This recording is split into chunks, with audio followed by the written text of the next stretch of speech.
Hey guys, welcome to the April edition of my portfolio investing update. So I've been buying quite heavily this month. I've actually bought into 3 new stocks and I've also sold out of stock. So without further ado, let's get straight into the stocks and shares ISA. So the value of the stocks and shares ISA sits at £35,779 and the overall portfolio is down by 4,220. As you can see from the chart, it's been a pretty topsy-turvy month. But overall, the portfolio is up around 1,400 from the March update. My portfolio is slightly outperforming the FTSE All-World ETF. My one's up by just nearly 1% in the past month, where the FTSE All-World ETF is down by 2.03%. So let's jump into some individual positions, starting off with Palantir. So this position stands at £14,947. And again, one of the positions I've been buying quite heavily in the past month. So I put around another £500 to £600 into this position to try and bring down that average cost per share. I probably don't say this enough in my updates, but having such a large position in a single stock is extremely risky. It's not something I would recommend, but again, not a financial advisor, but for me, I've got quite a high risk tolerance, so I'm quite comfortable with having this as an outsized position. I sleep well at night, I've got no issues with that. I think as a long-term position, not over the short term, but over the next 5 to 10 years, this will be a good investment, but anything can happen. Next up, we have the FTSE All-World ETF at up 0.91%. So far is another position I've been buying quite heavily in the past month. So I put around £330 into this particular stock. You can see it has had a very nice run up on Friday, being up just over 6%. Depending on where the price of this goes in the next sort of month or so, I may increase this position even more. The Nasdaq has had a pretty amazing run up in the past month. So if you look at the chart of that, the Nasdaq is up 6.66%, which is pretty insane for an ETF in a single month. So it's nice to see that little run up. The next 4 are sizable positions in the Nasdaq anyway, so Meta, Microsoft, Apple, and Tesla. All of these have had a pretty good run up in the past month, being up anywhere from sort of 15 to 20+%. PayPal is still down by minus 27%. DraftKings doing not too bad at plus 19%. AMD is in the green by 8.88%, and that ties into one of the stocks I sold. So I sold up my position in Nvidia, and it wasn't a large position anyway. I think it was around £345. So the reason I sold was Nvidia had an amazing run up in a very short period of time. And it got to the point where I thought it was potentially even overvalued. I know there's lots of stuff going out in the AI space, and they may be a big player of that, but I was up around 70 to 80%. And I know I'm a long-term investor, but it was an opportunity for me to just take profit. Whether that's a right thing or wrong thing, only time will tell. Again, I'm fairly new to investing, but for me, profit is profit. So when I can take it, I will take it. And if the price drops back down, I have no issue buying back into Nvidia. Boohoo is making a little bit of a recovery. So in the past month, it is up 17.68%, which is nice to see. But again, I'm still quite a long way from being break even. Ginkgo Bioworks, so I put another £200 into this position to bring down that average price per share. Again, a very, very speculative company. But, it's a risk I'm willing to take. It's a bit of a punt. If this goes to nothing, I won't be too concerned. But again, it comes to risk reward. Hopefully in the long term, if they continue to perform, hopefully it's a good stock. But again, there are pros and cons with this. Next up, we have S4 Capital, not doing so well in the past couple of months, but still up 90%.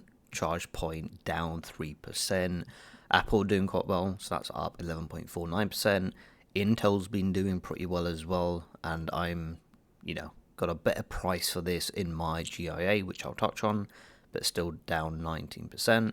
Alibaba up 0.39% and Block minus 6.31%. Interestingly, there was a short report on Block in the past month, which sent the stock plummeting. I'll be honest, I didn't read through all of it, and this is the downside of having so many individual stocks. It's extremely hard to keep up to date with all the news, updates, but some of the points made in that short report were potentially not valid from what I've heard, and Square did respond to some of those comments as well. If we look at the chart for Block, you can see that's where it went from about $74 all the way down to $58 overnight. So I did pick up some more shares around the $60 mark, so I put another 120 to 140 pounds into this position, and you can see I'm still down by 6.31%. So the first new stock I purchased in the past month is SL Green Realty, ticker symbol SLG.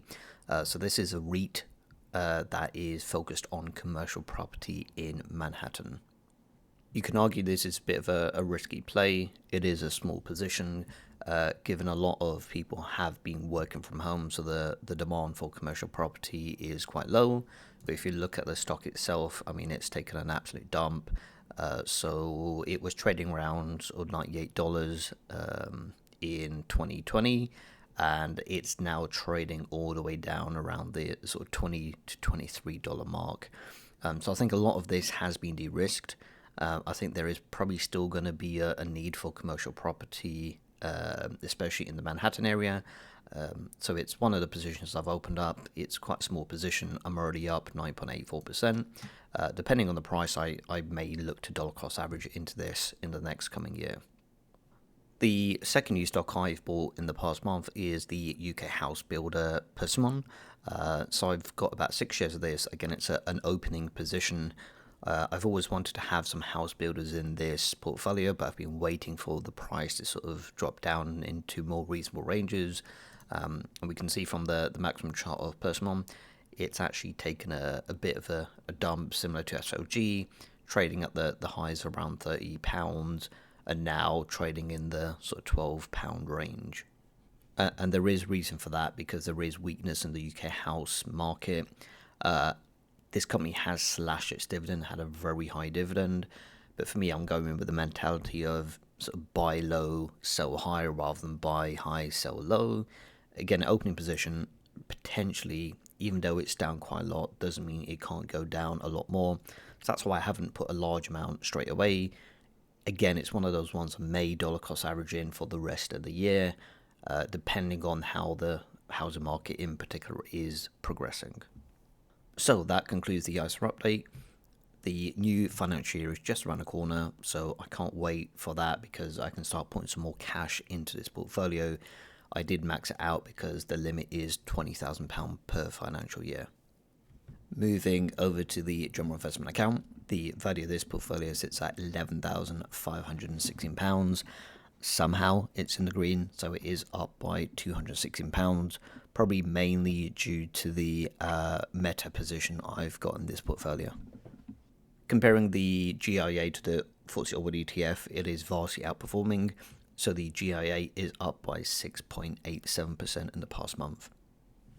While it is fun to see the month-to-month fluctuations, sometimes it's going to vastly outperform, sometimes it's vastly going to underperform. Bear in mind, I am a long-term investor and not a short-term trader, so as fun as this is, I'm really looking at the sort of 5 to 20 year time horizon rather than the next sort of month or so. The star in this portfolio is Meta. There seems to be no stopping the Meta train, so this is up by a massive 37%, and I'm sure part of that is to the potential TikTok ban, but I'm very glad I was buying quite heavily in this position when it was discounted. Alphabet is still in the red, so that's down by -7%.